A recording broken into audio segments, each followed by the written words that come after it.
Money. It's something we use every day but rarely give it a second thought. How did we get here? What money really is and why does it work? To understand Bitcoin, we first need to explore the origins and evolution of money itself. Before money, we had barter. Imagine trying to trade a cow for a dozen loaves of bread. Impractical, right? But it had another problem, and that is that not always both sides needed what the other side offered them. Imagine a fisherman that needs corn. He asks the farmer, but the farmer says that he doesn't eat fish. That means the trade is not possible and the fisherman is sad.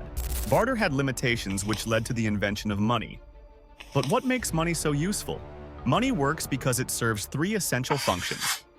First, as a medium of exchange. Instead of trading goods directly, we use money as a go-between. Second, it's a unit of account. It lets us assign consistent value to things. Third, it's a store of value, meaning we can save and use it later without losing too much of its worth, which we cannot do with bread or cow because they would spoil.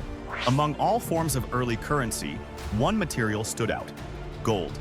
Gold's rarity, resistance to tarnish, and natural beauty made it a universally prized asset.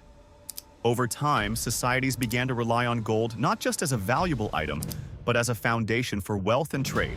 Unlike beads or shells, gold was durable, divisible, and hard to counterfeit.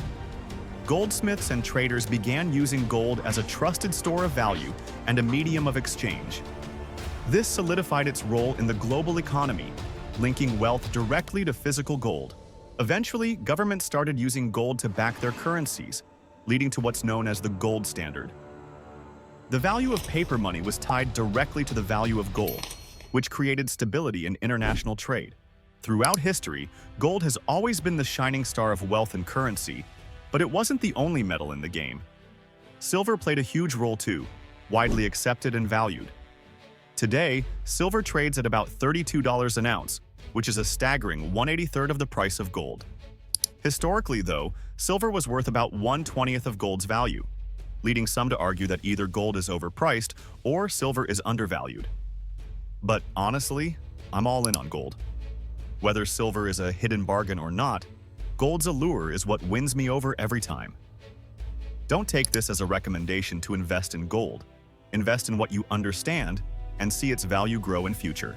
Some of the earliest forms of money weren't what we think of today. In ancient times, people used things like shells, beads, and even livestock as money. These items were valuable because they were scarce, durable, and widely accepted. As trade expanded, societies needed more practical forms of money.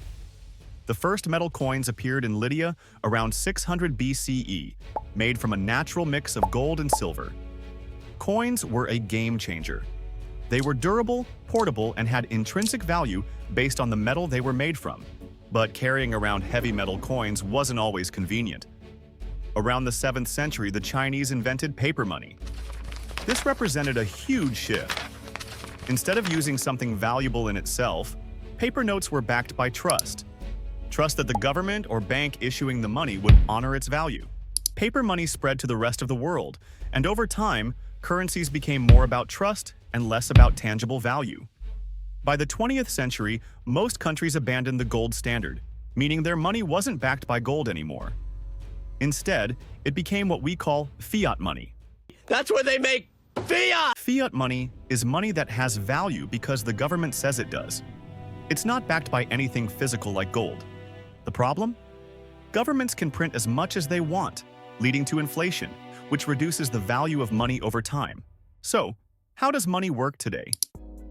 In the modern world, most money isn't physical, it's digital. While we still have cash, the majority of transactions happen electronically through systems like credit cards, bank transfers, and mobile apps. That is the reason why fear of Bitcoin being just digital doesn't make any sense. When you swipe your credit card or send money online, no physical money is moved. Instead, banks and payment processors update digital records. Your balance decreases, the seller's balance increases, and the money flows seamlessly through a complex network of intermediaries. But it's important to understand that this digital money is still fiat money. It's controlled by central banks and governments. When banks issue loans, they're essentially creating new money. And if central banks need to stimulate the economy, they can print more money. further inflating the currency. This leads to one of the biggest challenges with traditional money: inflation. As central banks print more money, or when banks issue more loans, the total supply of money in circulation grows. This increase dilutes the value of each unit, so the money in your account today may have less purchasing power tomorrow. And this is why Bitcoin comes in. In 2008, Bitcoin was introduced as the decentralized digital currency. There were more attempts to make decentralized currency, but this project is the only successful one. It's not controlled by any government, and unlike fiat money, there's a limit on how much can ever be created. Bitcoin challenges everything we've come to accept about money. But to truly understand it, we must remember that money has always evolved. From bartering to coins to paper, and now, digital currencies, the story of money continues. In the next video, we'll dive deeper into how Bitcoin works and why it might just be the future of money.